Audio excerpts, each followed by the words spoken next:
If you fail to plan, then you have planned to fail.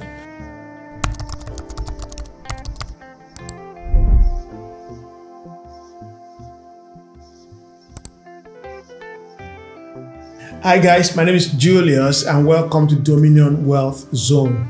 Dominion Wealth Zone aims to empower everyone to become the best in their life and in their well-being. Today, I'm going to be talking about how to have an effective financial plan. An effective financial plan. What are the things that needs to be in place for your finances to become dynamic? Effective financial planning. So I'm going to be talking about effective financial planning tonight. All of us want to make money. Let's not be shy about it.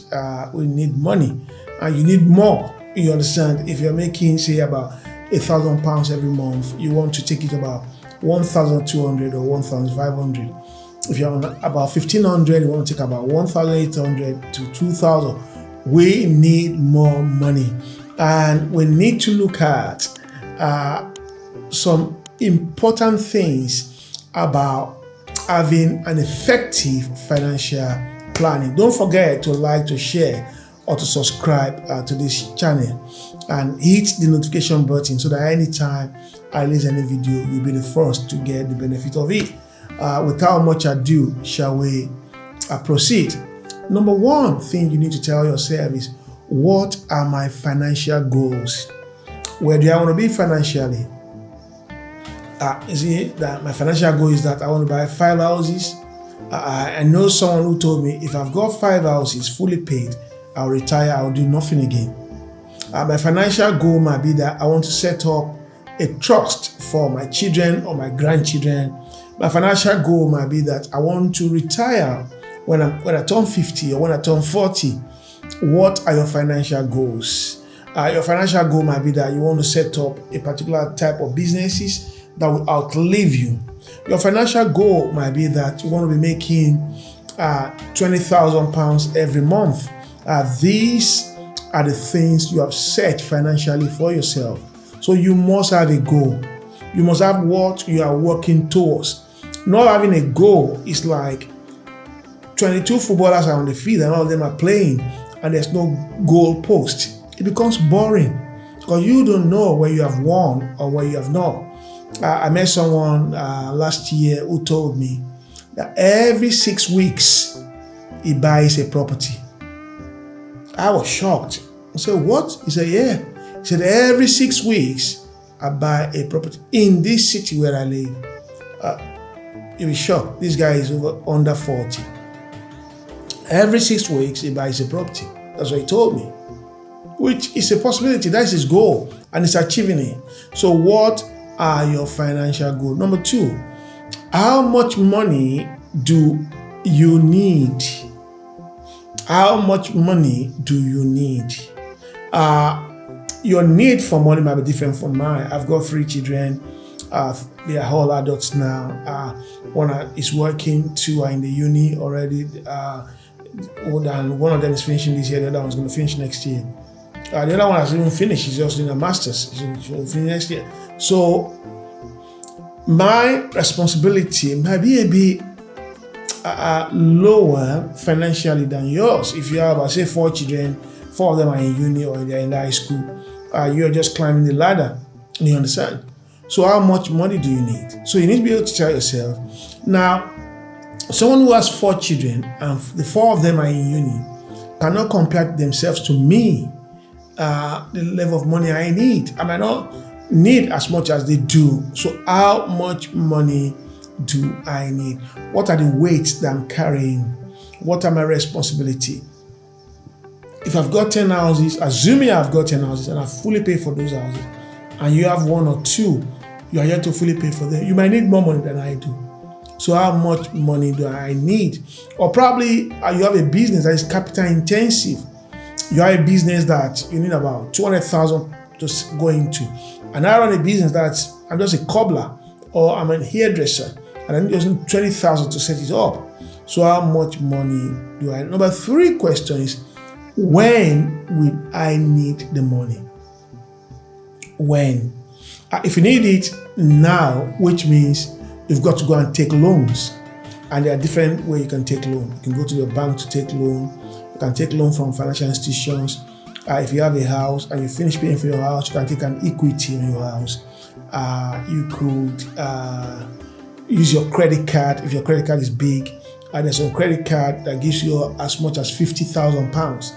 So you could use that leverage, use that credit card leverage. There are different ways you can. So when will you need that money? There are different ways. So when you need it, it's very important. Say what you want to do, your business is seasonal. In something you've got to do in the summer. If you get that money by October, when the winter is coming, then that money is useless. So you must be able to get that money at the right time when you need it. Number 4, we're looking at effective financial planning. Number 4 is, what level of risks am I willing to take? What level of risks am I willing to take?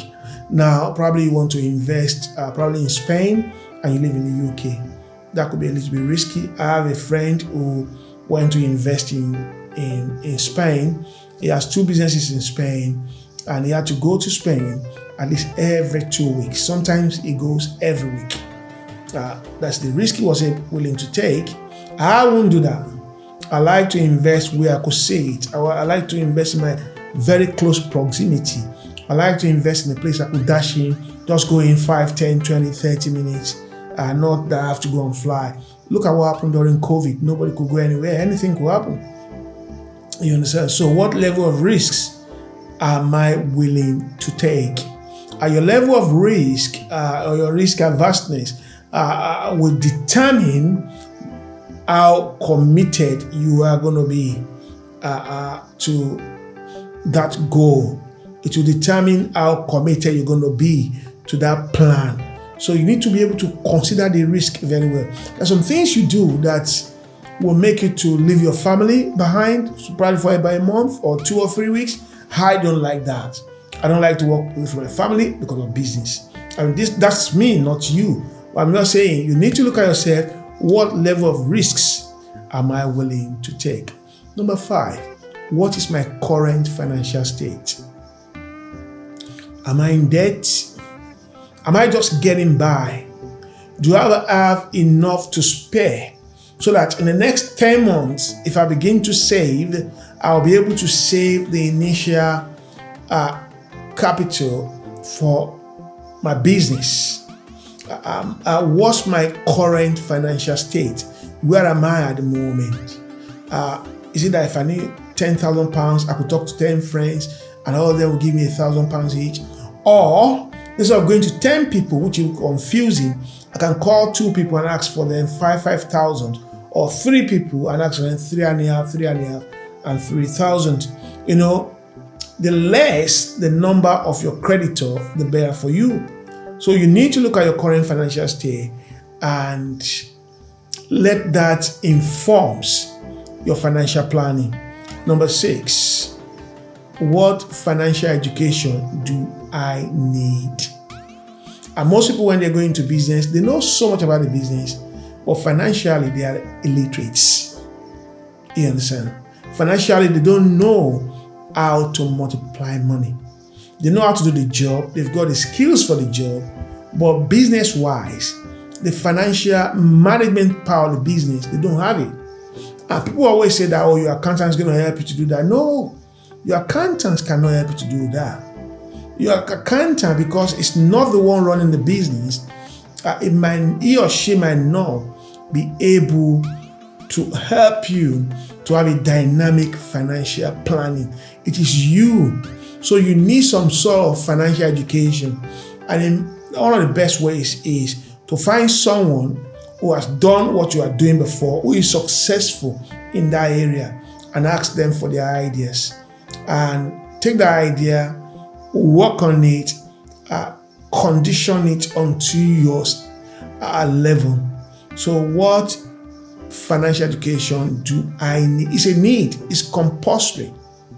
You need some level of financial education.